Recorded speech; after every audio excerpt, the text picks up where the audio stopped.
അബ്കാരി act പ്രകാരം നമ്മൾ പൊതുസ്ഥലത്ത് മദ്യപിക്കുന്നതിന് കേസെടുക്കാറുണ്ട് 15C. പിന്നെ ഡ്രങ്ക് ആൻഡ് ഡ്രൈവ് നമ്മൾ കേസെടുക്കാറുണ്ട് മദ്യപിച്ച് വണ്ടി ഓടിച്ചാല്.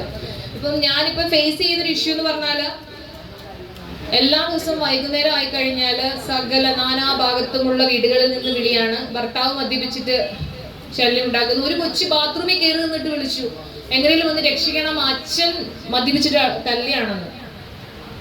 നമ്മളവിടെ ചെന്ന് കഴിയുമ്പോൾ പാവത്താനായിട്ടൊരു അച്ഛൻ കുടിച്ച് അവിടെ ഇരിപ്പുണ്ടാവും, അടിയൊക്കെ കഴിഞ്ഞിട്ടുണ്ടാവും. പക്ഷെ ഇവരെ കൊണ്ടുപോകാൻ ഈ വീട്ടുകാർ സമ്മതിക്കില്ല. കുഴപ്പമില്ല, വഴക്ക് പറഞ്ഞ് അവിടെ ഇരുത്തിയാൽ മതിയെന്ന്. മെയിൻലി എന്താന്ന് പറഞ്ഞാൽ ഇവരെ സപ്പോർട്ട് ചെയ്യുന്നത് ഈ ഫാമിലി തന്നെയാണ്.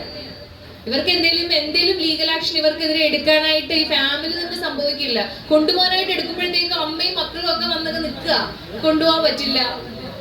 അപ്പൊ ഇതിന് ചെയ്യാൻ പറ്റുന്ന ഒരു കാര്യം എന്ന് പറഞ്ഞാല്, നിങ്ങളുടെ ഫാമിലിയിൽ ഇങ്ങനെ ആൽക്കഹോളിക്സ് അഡിക്റ്റഡ് ആയിട്ടുണ്ടെങ്കിൽ നമുക്ക് ഒരുപാട് ഡി അഡിക്ഷൻ സെന്റേഴ്സ് അവൈലബിൾ ആണ്.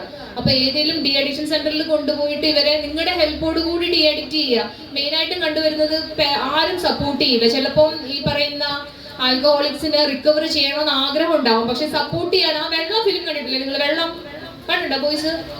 കണ്ടിട്ടോ? ഏറ്റവും വലിയ ഇൻവെസ്റ്റ്മെന്റ് എന്താ? കണ്ടിട്ടില്ല ആ സിനിമ? ഓക്കെ, കാണേണ്ട കുറച്ച് മൂവീസ് ആണ്. അപ്പൊ ആൽക്കഹോളിക്സ് ആരെങ്കിലും ഉണ്ടെങ്കിൽ ആ മൂവി കണ്ടോളൂ. അപ്പൊ അതുപോലെ ഏറ്റവും വലിയ ഇൻവെസ്റ്റ്മെന്റ്